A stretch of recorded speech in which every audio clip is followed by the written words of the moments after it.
2027 സെൻസസും മതരഹിതരും എന്നാണ് നമ്മുടെ വിഷയപ്പെട്ടിരിക്കുന്നത്. ഏറ്റവും കാലിക പ്രസക്തിയുള്ള ഒരു വിഷയമാണെന്ന് ഞങ്ങൾ ധരിക്കുന്നു. 2027 സെൻസസ് വരെയാണ് ഇത്. ഈ പ്രഭാഷണം നടത്തുന്നത് ഇന്ന് കേരളത്തിലെ ജനസംഖ്യയിൽ എണ്ണം പറഞ്ഞ ഒരാൾ എന്ന് വേണമെങ്കിൽ പറയാം. അദ്ദേഹത്തിൻ്റെ പേര് അഡ്വക്കേറ്റ് കാസ്റ്റസ് ജൂനിയർ എന്നാണ്. അദ്ദേഹത്തിൻ്റെ വീട്ടുപേര് കാസ്റ്റസ് ഹൗസ് എന്നാണ്. പിതാവ് ഫസലുദ്ദീൻ അലിക്കുഞ്ഞ്, അമ്മ ആഗ്നസ് ഗബ്രിയേൽ, സഹോദരൻ കാസ്റ്റസ്. അദ്ദേഹത്തിന് ഒരു സഹോദരനും ഒരു സഹോദരിയുണ്ട്. അതാണ് കാസ്റ്റസ് ആണ് സഹോദരൻ. സഹോദരിയുടെ പേര് ഷൈൻ കാസ്റ്റസ്, ഒരു ഇളയ സഹോദരിയാണ്. ഇദ്ദേഹം 2005-2010 കാലഘട്ടത്തിൽ പുനലൂർ നഗരസഭ വൈസ് ചെയർമാനായിരുന്നു. ഈ പേര് അന്വർത്ഥമാക്കുന്ന തരത്തിൽ ആളുകൾ സപ്പോർട്ട് ചെയ്തു എന്നുള്ളതാണ് നമ്മൾ മനസ്സിലാക്കുന്നത്. അദ്ദേഹത്തിൻ്റെ പങ്കാളി രാജലക്ഷ്മി, 2 മക്കളാണ്, 2 പെൺകുട്ടികളാണ്. അതിൻ്റെ പേര് Agna causes junior, alpha causes junior, 2 കുട്ടികൾ. ഇനി സഹോദരൻ, ഞാൻ ആദ്യം പറഞ്ഞു കാസസ് എന്നാണ് പേര്, പങ്കാളി സബിത. കുട്ടികളുടെ പേര് ആൽഫ കാസ്ലസ്, ഇന്ത്യൻ കാസ്ലസ്. സഹോദരി വിദേശത്ത് വർക്ക് ചെയ്യാൻ എനിക്ക് കൃത്യം അറിയില്ല. എന്തായാലും കേരളത്തിൽ ഇങ്ങനത്തെ ഒരു കുടുംബം ഉണ്ടോ എന്ന് ചോദിച്ചാൽ ഇല്ല. കാരണം പേര് അന്വർത്ഥമാക്കുന്ന രീതിയിൽ തന്നെ കുടുംബ പശ്ചാത്തലവും അദ്ദേഹത്തിൻ്റെ ആ സുഹൃത്ത് ബന്ധങ്ങളും അതിനുപരിയായി അദ്ദേഹത്തെ അംഗീകരിക്കാൻ കാണിച്ചിട്ടുള്ള കേരളത്തിലെ പുരോഗമന സമൂഹത്തിൻ്റെ ഒരു മുഖമായി അദ്ദേഹം നിൽക്കുന്നു. ഞങ്ങൾക്കൊക്കെ വർഷങ്ങളായിട്ട് പരിചയമുള്ള ഒരാളാണ്. എൻ്റെ ഒരു പഴയകാല സുഹൃത്താണ്. നമ്മുടെ പരിപാടികൾക്ക് ഇടയ്ക്ക് നമ്മൾ വിളിക്കാറുണ്ട്. അദ്ദേഹത്തിന് സമയം കിട്ടുമ്പോൾ അദ്ദേഹം സഹകരിക്കാറുണ്ട്. എന്നാലും ഈ വിഷയം എടുക്കാൻ ഞാൻ ആദ്യം പറഞ്ഞ പോലെ ഏറ്റവും പ്രാപ്തമായ ഒരാളെന്ന് ഞാൻ കരുതുന്നു. അദ്ദേഹത്തെ വളരെ സ്നേഹപൂർവ്വം ഈ പ്രഭാഷണത്തിന് വേണ്ടിയിട്ട് സ്വാഗതം ചെയ്യുന്നു. എല്ലാവർക്കും നമസ്കാരം. ഞാൻ ഇപ്പോൾ വയസ്സ് 50 വളരെ ചെറിയ കുട്ടിയായിരിക്കുന്ന കാലം മുതൽ ജോർജ് മാഷ് എന്നെ അറിയാവുന്നത് കൊണ്ട് ഉള്ള ഒരു അമിത വാത്സല്യമാണ് ഇത്ര കട്ടിക്ക് എന്നെ അവതരിപ്പിച്ചതെന്ന് ഞാൻ കരുതുക. അത്ര തലപ്പൊക്കമൊന്നുമില്ല. പിന്നെ ഈ കാസ്റ്റ്ലെസ് എന്ന് പറയുന്ന സംഗതി അച്ഛനും അമ്മയും തീരുമാനിച്ചിട്ട ഒരു പേരാണ്. അപ്പോൾ അതിൽ ഞങ്ങൾക്ക് വലിയ റോളൊന്നുമില്ല. 5-ലും 6-ലൊക്കെ പഠിക്കുമ്പോഴാണ് ഇതിൻ്റെ അർത്ഥം എന്താണെന്ന് പോലും മനസ്സിലാകുന്നത്. അർത്ഥം മനസ്സിലായി തുടങ്ങിയപ്പോൾ മെച്ചമാണ് എന്ന ഒരു ചിന്തയിൽ ഞങ്ങളുടെ കുടുംബ പശ്ചാത്തലം അങ്ങനെ തന്നെ പോകുന്നു. കുട്ടികളും ആ നിലയിൽ തന്നെ വളർന്നു വരുന്നു. അത്രയും മാത്രമേ അതുമായി ഉള്ളൂ. ഇന്നത്തെ ശരിക്കും ഞാൻ വരുന്നത് പുനലൂരിൽ നിന്നാണ്. അപ്പോൾ രാവിലെ 8:20 യാത്ര തുടങ്ങിയതാണ് പുനലൂരിൽ നിന്ന്. പക്ഷെ വളരെ സന്തോഷമുണ്ട് മാഡത്തിൻ്റെയും സാറിൻ്റെയും വർത്തമാനം പറയാൻ കഴിഞ്ഞതിൽ. അതാണ് സത്യത്തിൽ എനിക്ക് ഇന്നിവിടെ വന്നപ്പോൾ ഉണ്ട് ഏറ്റവും വലിയൊരു മെച്ചം. അത് ഞാൻ ആദ്യമേ ആ ഒരു വിഷയം ഇവരെ 2 പേരെയും തന്നെ പങ്കെടുപ്പിച്ചുകൊണ്ട് നടത്തിയ യുക്തിവാദ പഠന കേന്ദ്രത്തിന് എല്ലാവിധ നന്മകളും ഞാൻ ആഗ്രഹിക്കുകയാണ്. കാര്യം വളരെ വ്യക്തമായും വളരെ വൈവിധ്യമായ അഭിപ്രായ പ്രകടനങ്ങൾ അങ്ങനെ നമ്മുടെ നാട്ടിൽ കാണാറില്ല. ഇത് വളരെ സന്തോഷം. ഇനി എൻ്റെ വിഷയത്തിലേക്ക്. സത്യത്തിൽ നാളിതുവരെ ഈ നിമിഷം വരെ നമ്മൾ വർത്തമാനം പറഞ്ഞത് മുഴുവൻ ലോക കാര്യങ്ങളെക്കുറിച്ചാണ്. ഇനി നമ്മൾ വർത്തമാനം പറയുമ്പോൾ നമ്മുടെ വീട്ടുകാര്യത്തെക്കുറിച്ചാണ്. നമ്മുടെ രാജ്യം മതേതര രാജ്യമാണ്. നമുക്കാർക്കും തർക്കമില്ല. പ്രത്യേകിച്ച് ഈ ഹാളിനുള്ളിലിരിക്കുന്ന ആർക്കും യാതൊരു തർക്കവുമില്ല. ഇല്ല പക്ഷേ ഇന്ത്യൻ ഭരണഘടനയും അത് തന്നെ പറയുന്നു. പക്ഷേ നമ്മുടെ സമൂഹത്തിന് അക്കാര്യത്തിൽ എത്ര കണ്ട് നിലപാടുണ്ട് എന്ന് നമ്മൾ ഒന്ന് സ്വയം ചോദിക്കുന്നത് നന്നായിരിക്കും. നമ്മുടെ സമൂഹം മതേതരമാണോ എന്ന് ചോദിച്ചാൽ അല്ല, അതൊരു യാഥാർത്ഥ്യമാണ്. പക്ഷെ നമ്മൾ മതേതരമാണ്, ചിന്തിക്കുന്നവരാണ്. രാഷ്ട്രം അങ്ങനെ ആകണമെന്ന് ഭരണകൂടത്തോട് പറയുന്നു. അതുകൊണ്ട് തന്നെ ഭരണഘടനാ നിർമ്മാണ സഭയിൽ വോട്ടിനിട്ട് നമ്മൾ ദൈവത്തെ പരാജയപ്പെടുത്തിയവരുമാണ്. അത്ര കണ്ട് പത്രാസുള്ള തലപ്പൊക്കമുള്ള ഒരു ഭരണഘടന നിലനിൽക്കുന്ന ഒരു രാജ്യത്ത് ബ്രിട്ടീഷുകാർ 1881 മുതൽ 931 വരെ വലിയ വീഴ്ച കൂടാതെ, മുടക്കം കൂടാതെ 10 വർഷങ്ങൾ കൊണ്ട് നടത്തിയ ഒരു സെൻസസ്. ആ സെൻസസിൽ അവർ കണക്കുകൾ എടുത്തത് ഈ രാജ്യത്തെ ഭരിക്കുന്നതിനും നിയന്ത്രിക്കുന്നതിനും, ഇല്ലെങ്കിൽ നമ്മളുടെ സമ്പത്ത് തർക്കങ്ങളില്ലാതെ അവരുടെ രാജ്യത്തേക്ക് കൊണ്ടുപോകുന്നതിനും ഒക്കെ വേണ്ടി തന്നെയാണ്. അവരുടെ രാജ്യം എന്ന നിലയിൽ തന്നെയാണ് അവർ ഈ സെൻസസ് സംവിധാനം തുടങ്ങി വെച്ചത്. 31 വരെ അവർ നടപ്പാക്കിയത്. അതിനുശേഷം ഭരണഘടന നിലവിൽ വന്നതിന് ശേഷം, നമ്മുടെ രാജ്യം സ്വതന്ത്രമായതിനു ശേഷം, നെഹ്റുവിൻ്റെ നേതൃത്വത്തിൽ ഒരു മതേതര ഭരണകൂടം നിലവിൽ വന്നതിന് ശേഷം അന്ന് ഒഴിവാക്കിയ ഒരു പുതിയ സംഗതി 2026-27 സെൻസസിൽ പുതുതായി കടന്നു വരുന്നു. അവിടെയാണ് കടുത്ത മതേതര നിലപാടുള്ള നമ്മളുടെ ആശങ്ക നിലനിൽക്കുന്നത്.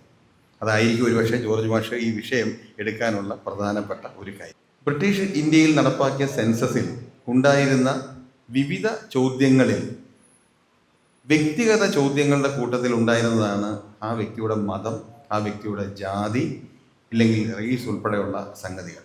അത് എന്തിന് എന്ന് ചോദിച്ചാൽ, ഡിവൈഡ് ആൻഡ് റൂൾ എന്ന് പറയുന്ന അവരുടെ പ്രഖ്യാപിത ലക്ഷ്യത്തിന് ഓരോ പ്രവിശ്യയിൽ ഏതൊക്കെ വിഭാഗത്തിൽപ്പെടുന്ന ആളുകൾ ഉണ്ട് എന്നും, അവരുടെ വിശ്വാസ നിലപാടുകൾ എന്താണ് എന്നും, അവരുടെ ഒരുപക്ഷെ ശാരീരിക പ്രത്യേകതകളും ആരോഗ്യം ഉൾപ്പെടെയുള്ള സംഗതികളൊക്കെ അന്വേഷിക്കുന്നതിന് ഇത്തരം സെൻസസുകൾ അവർ ഉപയോഗിച്ചിരുന്നു. അത്തരം പ്രവിശ്യയിൽ നിന്നുള്ള ആളുകളെ കൂടുതൽ പട്ടാളത്തിലേക്ക് ചേർക്കുകയും ആ പ്രവിശ്യാടിസ്ഥാനത്തിൽ അവരുടെ വിശ്വാസ പ്രമാണങ്ങൾ ബ്രിട്ടീഷ് പട്ടാളത്തിന് വേണ്ടി ഉപയോഗിക്കുകയും ചെയ്യുന്ന രീതികളൊക്കെ ആ നിലയിലൊക്കെ ഇന്ത്യക്ക് സ്വാതന്ത്ര്യം കിട്ടിയതിന് ശേഷമൊക്കെ നമ്മൾ കണ്ടുവന്നിട്ടുണ്ട്. പക്ഷേ നമ്മളെ ആശങ്കപ്പെടുത്തുന്ന ഈ പ്രധാനപ്പെട്ട ഈ 26-27 സെൻസസിൽ നമ്മൾ എവിടെ എന്ന ചോദ്യമാണ്. അതാണ് പ്രധാനപ്പെട്ട പ്രശ്നം. മതേതര രാജ്യത്തെ ഭരണഘടനയുടെ അടിസ്ഥാന ലക്ഷ്യങ്ങളിലൊന്ന് ഇന്ത്യയിലെ പൗരന്മാർക്കും ഇന്ത്യയിലെ ജനങ്ങൾക്കും, രണ്ടായി തന്നെ പറയണം, അന്തസ്സാർന്ന ജീവിതം ഉറപ്പാക്കുക എന്നുള്ളതാണ്. അന്തസ്സാർന്ന ജീവിതം ഉറപ്പാക്കുക എന്ന് പറയുന്നത് ഭരണഘടന ഭരണകൂടത്തോട് പറയുന്നതും ഭരണകൂടത്തിൻ്റെ ബാധ്യതയുമാണ്. അങ്ങനെയെങ്കിൽ ഈ അന്തസ്സാർന്ന ജീവിതത്തിന് മതേതരമായി ചിന്തിക്കുന്ന, മതരഹിതമായി ജീവിക്കുന്ന നമ്മൾക്ക് അവകാശമുണ്ടോ ഇല്ലയോ? നമ്മൾക്ക് അവകാശമുണ്ട് എങ്കിൽ സ്വാഭാവികമായും ഈ സെൻസസിൽ നമ്മൾ ഒരു കണികയെങ്കിലും ആകണം. 2011 നടന്ന സെൻസസ് ഒരു വലിയ ചർച്ച നടന്നു. ആ ചർച്ചയിലും 6 കോളമാണ് പ്രധാനമായും ഉണ്ടായിരുന്നത്. ഒന്ന്, ഹിന്ദു, മുസ്ലിം, ക്രിസ്ത്യൻ, ജൈൻ, പാഴ്സി അടങ്ങുന്ന ഒരു വിഭാഗം. അതിൽ ജാതിരഹിതർ എന്നെഴുതാനോ മതരഹിതർ എന്നെഴുതാനോ അവസരം നമുക്കുണ്ടായിരുന്നില്ല. പക്ഷേ എന്യൂമറേറ്റേഴ്സ്മാർ വീട്ടിൽ വരുമ്പോൾ നമ്മൾ വാശിക്ക് അത് ഞങ്ങൾ മുസ്ലിമല്ല, ക്രിസ്ത്യാനിയല്ല, ഒന്നുമല്ല എന്ന് പറഞ്ഞ് ചങ്ക് തുറന്ന് നമ്മൾ കാണിക്കും. പക്ഷെ അവർ പറയുന്നൊക്കെ ശരിയാ പക്ഷേ കോളമില്ല എന്ന് പറഞ്ഞാൽ നിങ്ങളെ ഈ രാജ്യം നിങ്ങളായി അംഗീകരിച്ചിട്ടേയില്ല എന്നതാണ് പ്രധാനം. അതാണ് പ്രശ്നം. ഇത് പാകിസ്ഥാനിലാണ് സെൻസസ് നടക്കുന്നത് എങ്കിൽ ഈ പരിദേവനം നമുക്കില്ല. കാര്യം എന്താ? ഒരു ഇസ്ലാമിക ഭരണകൂടം നടക്കുന്നിടത്ത് നാസ്തികരാണ് എന്ന് പ്രത്യേകിച്ച് ടൈറ്റിലിൽ, ഒരു ഐഡന്റിറ്റിയിൽ ഒരു സമൂഹത്തെ സൃഷ്ടിക്കാൻ ആ രാജ്യത്തിന് കഴിയില്ല. കാര്യം അവരുടെ നിലപാടതല്ല, പ്രധാനമായി അതല്ല. ഇറാനിലാണെങ്കിലും നാസ്തികർ എന്ന് പറയുന്ന ഒരു പ്രത്യേക ഒരു വിഭാഗത്തെ പ്രൊട്ടക്ട് ചെയ്യേണ്ട ബാധ്യത മതപരമായ വിശ്വാസ ആചാര പ്രകാരമായി അവർക്കില്ല. അത് ശരിയാണ്. പക്ഷെ ഇന്ത്യയിൽ മതേതര രാജ്യത്ത് മതേതര നിലപാടോടുകൂടി വീക്ഷണത്തിൽ ജീവിക്കുന്ന ആളുകൾക്ക് പ്രയോറിറ്റി ലഭിക്കേണ്ട ഒരു സമൂഹമാണ്. ആ സമൂഹത്തിൽ നമ്മളുടെ പേര് അല്ലെങ്കിൽ നമ്മളുടെ ഐഡന്റിറ്റി നഷ്ടപ്പെട്ടു പോകുന്ന ഒരു പ്രധാനപ്പെട്ട പ്രശ്നമുണ്ട്. ഏറ്റവും അവസാനം നമ്മൾ 26-27 സെൻസസിനെ കുറിച്ച് കുറേ അധികം തിരക്കി വന്നപ്പോൾ ഇതുവരെ അതിൻ്റെ വ്യക്തിഗത സർവേയുടെ ഫോം പ്രസിദ്ധീകരിച്ചിട്ടില്ല. പലയിടത്തും ശ്രമിച്ചു, പ്രസിദ്ധീകരിച്ചിട്ടേ ഇല്ല. പക്ഷേ നമുക്ക് ലഭിക്കുന്ന അറിവനുസരിച്ച് മതരഹിതർ എന്ന് എഴുതാൻ ഒരു കോളമില്ല. അങ്ങനെ ഒരു കോളമില്ല. കോളമില്ലാതെ വരുമ്പോൾ നമ്മൾ ആരായി വായിക്കപ്പെടും, ഇല്ലെങ്കിൽ നമ്മളുടെ ഐഡന്റിറ്റി എവിടെ രേഖപ്പെടുത്തും എന്ന് ചോദിച്ചാൽ അതേഴ്സ് എന്ന് പറയുന്ന ഒരു കോളത്തിൽ നമ്മൾ പോകും. അപ്പോൾ ഈ സെൻസസ് പൂർത്തിയാകുമ്പോൾ ഇന്ത്യയിൽ യുക്തിവാദികളായ, മതനിഷേധികളായ, ജാതിരഹിതരായ ഒരാളും ഇല്ല എന്ന കണക്കെ ഔദ്യോഗികമായി പ്രഖ്യാപിക്കപ്പെടുകയുള്ളൂ. മതേതര രാജ്യത്ത് മതരഹിതരായ, മതേതര ചിന്തയോടുകൂടി ജീവിക്കുന്നു എന്ന കൃത്യം ഐഡന്റിറ്റിയുള്ള ആളുകൾ ഇല്ല എന്ന് വരുത്തി തീർക്കാനുള്ള ഭരണകൂടത്തിന്റെ ശ്രമം എന്തിനു വേണ്ടിയാണ് എന്നുള്ളതാണ് പ്രധാനപ്പെട്ട വിഷയം. മതേതര രാജ്യത്ത് നിന്നും ഒരു മതരാഷ്ട്ര സങ്കല്പത്തിലേക്കോ മതരാഷ്ട്ര നിർമ്മിതിയിലേക്കോ ഉള്ള യാത്രയിൽ ഒരു കരടാണ് നമ്മളുടെ നിലപാടും നമ്മളുടെ സാന്നിധ്യവും എന്ന് ഭരണകൂടം തിരിച്ചറിയുന്നോ എന്ന ഭയമാണ് എൻ്റെ മനസ്സിലുള്ളത്. ആ അർത്ഥത്തിൽ നമ്മളെ അതേഴ്സിൻ്റെ ഭാഗമാക്കി മാറ്റിയാൽ ആ ശല്യം പൂർണ്ണമായി ഒഴിവാക്കപ്പെടും. യുക്തിവാദികൾ, അല്ലെങ്കിൽ മതനിഷേധികൾ, ജാതിരഹിതർ, സെക്യുലറിസ്റ്റുകൾ എന്ന് പറയുന്ന ഒരു വിഭാഗം ഈ സമൂഹത്തിൽ അപ്രത്യക്ഷമായി മാറും. നമ്മളുടെ സമൂഹത്തിലെ മുഖ്യധാര രാഷ്ട്രീയ പാർട്ടികൾ ആരും തന്നെ ഈ വിഷയം ഇതുവരെ അഡ്രസ്സ് ചെയ്തതായി എൻ്റെ ശ്രദ്ധയിൽ വന്നില്ല. ഒരുപക്ഷെ എൻ്റെ പരിമിതമായ ഒരു വായന കൊണ്ടായിരിക്കാം.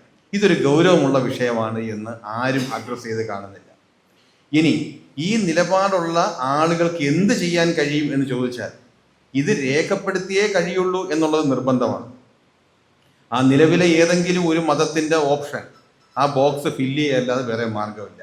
അതേഴ്സ് എന്ന് രേഖപ്പെടുത്തി പോയാൽ കഴിഞ്ഞ 11 സെൻസസിൽ 28.7 ലക്ഷം ആളുകൾ മതം വെളിപ്പെടുത്താത്തവർ എന്ന രേഖയിൽ വന്നു. അവിടെ ഈ മതരഹിതർ എന്ന ലേബലിൽ വന്നില്ല. ഈ പറഞ്ഞിരിക്കുന്ന 6 മതവിഭാഗങ്ങളിൽ നിന്ന് വ്യത്യസ്തമായ ഒരു മതവിഭാഗത്തിൽ ജീവിക്കുന്ന ഒരാളാണ് എങ്കിൽ അവരും പറയാൻ പോകുന്നത് ഇതൊന്നുമല്ല ഞാൻ അതേഴ്സിൽ വരുന്നു. മതവിശ്വാസമോ ജാതി വിശ്വാസമോ ഇല്ലാത്ത ഞാനും എഴുതേണ്ടത് ഇതൊന്നും അല്ല എന്നാണ്. അപ്പോൾ 948 സെൻസസ് ആക്റ്റിൽ പറയുന്നത് കൃത്യമായ രേഖ കൊടുത്തില്ല എങ്കിൽ, കൃത്യമായ വിവരം കൈമാറിയില്ല എങ്കിൽ അത് പനിഷബിൾ ഒഫൻസാണ്. 1000 രൂപ മിനിമം ഫൈനുണ്ട്. അപ്പോൾ നമ്മൾ ഓരോരുത്തരും നമ്മൾ ജാതിരഹിതരാണ്, മതരഹിതരാണ് എന്ന യഥാർത്ഥ വസ്തുത കൊടുക്കാതിരുന്നാൽ അത് ശിക്ഷാർഹമാണ് താനും. എന്നാൽ യഥാർത്ഥ വസ്തുത എഴുതാനുള്ള അവസരം ഈ കോളങ്ങളിൽ ഇല്ലാതാനും. ഇത് സംഭവിക്കുന്നത് നമ്മളുടെ ഒരു മതേതര രാഷ്ട്രമാണ്. ഇതാണ് ഇതിൻ്റെ ഗൗരവം. ഇതിൻ്റെ ഒരു വലിയ പശ്ചാത്തലത്തിലേക്കൊന്നും ഞാൻ പറഞ്ഞു പോകുന്നില്ല. ഒരു സെൻസസ് പ്രധാനമായും ഒരു രാജ്യത്ത് അത്യാവശ്യമാണ്, അതിൽ തർക്കമൊന്നുമില്ല. ഒരുപക്ഷെ ഈ സമൂഹത്തിൻ്റെ വിഭവം വീതിക്കുന്ന കാര്യത്തിൽ, സംസ്ഥാനങ്ങളുടെ വികസനം എത്രയുണ്ട് എന്ന് ബോധ്യപ്പെടുന്ന കാര്യത്തിൽ, നമ്മളുടെ കോൺസ്റ്റിറ്റ്യുവൻസികളുടെ എണ്ണം കൂട്ടുന്നതിൻ്റെ കാര്യത്തിൽ ഒക്കെ സ്വാഭാവികമായും ഈ കണക്കുകൾ അത്യാവശ്യമാണ്. പക്ഷെ ആ കണക്കിൽ പെടാതെ പോകുന്ന, ഈ സമൂഹത്തെക്കുറിച്ച് ഗൗരവമായി ചിന്തിക്കുന്ന, ഭരണഘടനാപരമായ ബാധ്യതയുണ്ട് എന്ന് കരുതുന്ന ഒരു വിഭാഗത്തെ തുടച്ചു നീക്കുന്ന നിലയിലുള്ള ഇത്തരം നിലപാടുകൾ അത് വെച്ച് പൊറുപ്പിക്കാൻ കഴിയില്ല എന്ന ഒരു പൊതുബോധ്യം നമുക്കുണ്ടാവണം. ഇനി ഈ സെൻസസ് വളരെ ഗൗരവമുള്ള സംഗതിയാണ്, ജാതി സെൻസസ് ഗൗരവമുള്ള സംഗതിയാണ് എന്ന് ഇപ്പോൾ നമ്മൾ പറയുന്നത് നെഹ്റു ഇതിനെതിരായിരുന്നു എന്ന് ആദ്യം നമ്മൾ ബോധ്യപ്പെടണം. 31 അവസാനം സെൻസസ് നടന്നത്. 41 ആയപ്പോൾ ഈ ലോക യുദ്ധവുമായി ബന്ധപ്പെട്ട് പൂർണ്ണമായി ഇന്ത്യയിൽ നടപ്പാക്കാൻ കഴിഞ്ഞില്ല. 51 സെൻസസ് വന്നപ്പോൾ നെഹ്റു കർശനമായ നിലപാടെടുത്തു. SC/ST വിഭാഗവുമായി ബന്ധപ്പെടുന്ന കണക്കുകൾ ശേഖരിക്കാം. കാര്യം ഭരണഘടനാപരമായ ഒരു ബാധ്യതയുണ്ട്. ആ വിഭാഗങ്ങളുടെ ഉന്നമനത്തിന് വേണ്ടിയുള്ള സാമൂഹ്യ സംവരണത്തിന്റെ ഭാഗമായി ആ കണക്കുകൾ വേണം. മറിച്ച് ശേഷിക്കുന്ന ജാതി ഉപജാതി മതങ്ങളുടെ കണക്കുകൾ രേഖപ്പെടുത്തേണ്ടതില്ല. എന്തുകൊണ്ട് രേഖപ്പെടുത്തേണ്ടതില്ല എന്ന കാര്യത്തിൽ നെഹ്റുവിന് വ്യക്തമായ ധാരണയുണ്ടായിരുന്നു. ഈ ജാതി എന്ന് പറയുന്നത് ഒഴിവാക്കപ്പെടേണ്ട ഒരു സംഗതിയാണ്, ഈ സമൂഹത്തിന് ആവശ്യമുള്ള സംഗതിയല്ല. ഈ നിലയിൽ ജാതിയുടെയും മതത്തിൻ്റെയും കണക്കുകൾ രേഖപ്പെടുത്തി ഔദ്യോഗികമായി പ്രഖ്യാപിച്ച് സൂക്ഷിക്കുന്നതിനോട് ചെയ്യുന്ന അബദ്ധം എന്ന് അദ്ദേഹം മുന്നോട്ട് വെച്ചത്, ഈ അടിസ്ഥാനത്തിൽ, എണ്ണത്തിൻ്റെ അടിസ്ഥാനത്തിൽ ജാതീയമായ മതപരമായ ഒരു പൊളിറ്റിക്കൽ ഗെയിനിന് അതാത് സമുദായങ്ങളും സഭകളും അതാത് ജാതി വിഭാഗങ്ങളും ശ്രമിക്കും. അത് സമൂഹത്തിൽ വലിയ തിരിച്ചടി ഉണ്ടാക്കും. അതിൻ്റെ അടിസ്ഥാനത്തിൽ ബ്രിട്ടീഷുകാർ ചെയ്തു വന്നിരുന്ന ഒരു ജാതി സെൻസസ് എന്തായാലും മതേതര രാജ്യത്ത് വേണ്ട എന്ന് കരുതിയാണ് 51 മുതൽ പിന്നീട് അത് നടക്കാതെ പോയത്. 41 നടന്നില്ല. എന്നാൽ 2011 ആയപ്പോൾ ഒരു സംഘടന എന്ന നിലയിൽ സാമ്പത്തികവും ജാതിയുമായ ഒരു സെൻസസ് നടപ്പാക്കി. ഒരു പരിശോധന നടത്തി, ഒരു സർവേ മാത്രമേ, സെൻസസ് അല്ല, ഒരു സർവേ നടപ്പാക്കി. പക്ഷെ അതിൻ്റെ റിസൾട്ട് കൃത്യമായി പുറത്തുവിട്ടില്ല. 23 ബീഹാർ അവരുടെ സ്വന്തം നിലയിൽ അവരുടേതായ ഒരു ജാതി സെൻസസ് ആയ സംസ്ഥാനം നടപ്പാക്കി.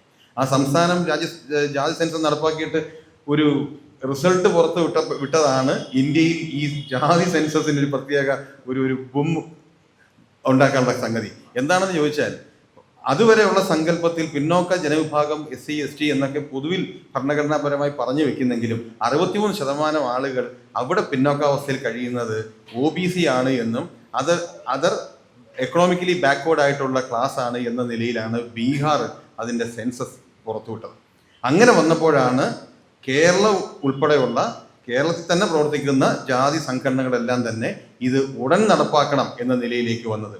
ഇവർ വാശിയായി ജാതി സെൻസസ് നടപ്പാക്കണം എന്ന് പറയുമ്പോൾ നെഹ്റു പറഞ്ഞ ഒരു വാക്ക് വീണ്ടും നമ്മൾ ഓർക്കേണ്ടി വരും. നമ്മുടെ സമൂഹത്തെ വീണ്ടും വിഭജിക്കാൻ എന്ന നിലയിൽ ഔദ്യോഗികമായി ജാതിയെയും മതത്തെയും ഉപയോഗിക്കാനുള്ള ഒരു ശ്രമമാണ് നടക്കുന്നത് എന്നത്. റിസർവേഷന് വേണ്ടിയിട്ട് വാദിച്ച് 931 സ്റ്റാറ്റിസ്റ്റിക്സ് വെച്ച് അവസരങ്ങൾ നടപ്പാക്കണമെന്ന് പറഞ്ഞ അംബേദ്കർ പോലും ആദ്യഘട്ടം പറഞ്ഞു വെച്ചിരുന്നത് 10 വർഷത്തേക്കാണ് ഈ SC ST സംവരണം ഉണ്ടാകേണ്ടത് എന്നാണ്.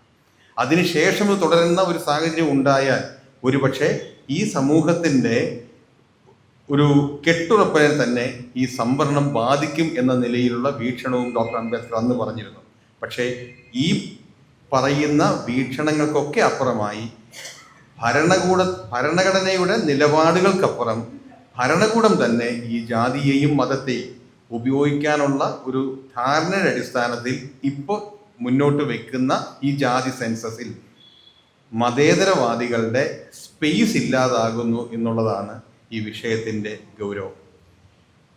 അതിശക്തമായ നിലപാടുകൾ, പ്രതിഷേധങ്ങൾ രേഖപ്പെടുത്തി എല്ലാ വിഭാഗം വീക്ഷണത്തിൻ്റെയും അടിസ്ഥാനത്തിലുള്ള ജനങ്ങളുടെ സംഖ്യ എടുക്കാനാണ് സെൻസസ് എങ്കിൽ ഉറപ്പായും നിരീശ്വരവാദികളുടെ, മതമില്ലാത്ത ആളുകളുടെ, ജാതി സങ്കല്പത്തിൽ വിശ്വസിക്കാത്ത ആളുകളുടെ, മതേതര നിലപാടുള്ള ആളുകളുടെ എണ്ണം കൂടി എടുക്കേണ്ടത് മതേതര രാജ്യത്തിൻ്റെ പ്രധാനപ്പെട്ട ഉത്തരവാദിത്വമാണ്. അത് ഉയർത്താൻ നമുക്ക് കഴിയുമോ ഇല്ലയോ എന്നുള്ളതാണ് പ്രധാനപ്പെട്ട ഒരു ചോദ്യം. ഇപ്പോൾ തന്നെ ഈ വിഷയം നമ്മൾ ടേക്കപ്പ് ചെയ്യുന്നതിൽ വൈകി എന്ന കാര്യത്തിൽ തർക്കമൊന്നുമില്ല. കൂട്ടാവുന്നിടത്തോളം ആളുകളെ കൂടെ കൂട്ടി ഇതൊരു പ്രധാനപ്പെട്ട പ്രശ്നമാണ് എന്നും രാജ്യത്തിൻ്റെ നിലനിൽപ്പിൻ്റെ പ്രശ്നമാണ് എന്നും നമ്മൾ ബോധ്യപ്പെടുത്താൻ കഴിയണം.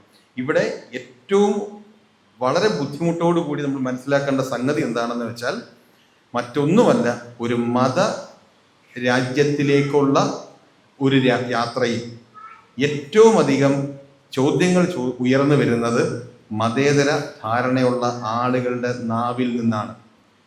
അത്തരം ആളുകൾ ആരും തന്നെ ഈ സമൂഹത്തിൽ ഇല്ല എന്ന് ബോധ്യപ്പെട്ടാൽ ഭരണഘടനയിലെ സെക്യുലറിസം എന്ന് പറയുന്ന വാക്ക് തന്നെ ആവശ്യമില്ലാത്തതൊന്നാണ് എന്ന് കണക്കുകൾ കൊണ്ട് തെളിയിക്കാൻ, കണക്കുകൾ കൊണ്ട് സമർത്ഥിക്കാൻ ഭരണകൂടത്തിന് കഴിയും. ഇതാണ് ഈ വിഷയത്തിൻ്റെ ഗൗരവം. കൂടുതൽ ചർച്ചകളാണ് നടക്കേണ്ടത്. കൂടുതൽ പരത്തി സമയം കളയുന്നില്ല. ഈ ഒരു വിഷയം അവതരിപ്പിക്കാൻ അവസരം കിട്ടിയതിലുള്ള സന്തോഷം അറിയിക്കുന്നു. തുടങ്ങിയെടുത്ത് തന്നെ ഞാൻ നിർത്തുകയാണ്. സാറിൻ്റെയും മാഡത്തിൻ്റെയും വർത്തമാനം കേൾക്കാൻ കഴിഞ്ഞതിലുള്ള വളരെ സന്തോഷം ഒരിക്കൽ കൂടി പറഞ്ഞുകൊണ്ട് നന്ദി. ഈ വിഷയവുമായി ബന്ധപ്പെട്ട് സംശയങ്ങളുണ്ടാവും, അത് അദ്ദേഹത്തോട് ചോദിക്കാവുന്നതാണ്. ഞാൻ എൻ്റെ ഒരു സംശയം മാത്രം ആദ്യം ചോദിച്ചോട്ടെ. ഈ സംവരണം കൊണ്ട് അല്ല, ഇപ്പോഴത്തെ ഈ സെൻസസ് കൊണ്ട് സർക്കാർ ഉദ്ദേശിക്കുന്നത് പ്രാതിനിധ്യമാണ്. ഓരോ സമുദായത്തിലല്ലെ ജാതിയിലുള്ള ആളുകൾക്ക് അവരുടെ ജനസംഖ്യ അനുപാതികമായിട്ട് അവർക്ക് സംവരണം കൊടുക്കണം. ഉദാഹരണം പറഞ്ഞാൽ ഇപ്പോൾ 100 സീറ്റുണ്ടെങ്കിൽ 33% ഒരു ജാതിയിൽപ്പെട്ട ആളുകളുണ്ടെങ്കിൽ അവർക്ക് 33% സംവരണം കൊടുക്കണം. ഞാൻ മനസ്സിലാക്കുന്നതാണ്. ഈ റേഷ്യോ വന്നാൽ മതമില്ലാത്ത യുക്തിചിന്തകരോ നിരീശ്വരവാദികളോ സ്വതന്ത്ര ചിന്തകരോ ആരും ആയിക്കോട്ടെ, യുക്തിവാദികളോ, അവർക്കൊരു 3% ജനസംഖ്യ ഉണ്ടെങ്കിൽ അതിൻ്റെ ആനുപാതികത്തിൽ അവർക്ക് സംവരണം കൊടുത്തേ പറ്റും. സ്കൂളായിക്കോട്ടെ, മറ്റ് വല്ല നമുക്കറിയാലോ, സംവരണത്തിൽ ജോലിക്ക് കയറുന്നതിൻ്റെ അവിടെ കിട്ടുന്ന സംവരണം, സ്കൂളിൽ ചേർക്കാൻ ചെല്ലുമ്പോൾ, ഇതെല്ലാം നമുക്ക് കിട്ടേണ്ടതാണ്. ബോധപൂർവം അല്ലെങ്കിൽ കൂടി, ബോധപൂർവം ആയിരിക്കാനാണ് സാധ്യത. ഇത് കാസ പറഞ്ഞ പോലെ ഇതിനെല്ലാം നമ്മൾ മാറ്റുന്ന ഒരു സംവിധാനമാണ് ഭരണകൂടം ചെയ്യുന്നതെന്നാണ് നമ്മൾ മനസ്സിലാക്കുന്നത്. അപ്പോൾ അതിനുള്ള ഒരു ഉത്തരവ്, അത് നമുക്ക് എന്ത് ചെയ്യാൻ പറ്റും, നിയമപരമായിട്ട് അത് ചെയ്യാൻ പറ്റുമോ, അതല്ലെങ്കിൽ ഒരു വലിയ സമരമൊന്നും ഉണ്ടാക്കാനും നമുക്ക് പറ്റുന്ന ഒരു ജനസംഖ്യ ബലത്തിലൊന്നും അല്ല നമ്മൾ. നമുക്ക് ആകപ്പാട് ചെയ്യാവുന്ന ഇതുപോലെ ചെറിയ പ്രഭാഷണം നടത്താൻ പറ്റും, പൊതുജനങ്ങളെ ഒന്ന് ബോധവൽക്കരിക്കാൻ പറ്റും. അപ്പോൾ ഇതിനെന്ത് ചെയ്യാൻ പറ്റുന്നതെന്ന് കാശസിൻ്റെ വായിൽ നിന്ന് കേട്ടാൽ സന്തോഷം.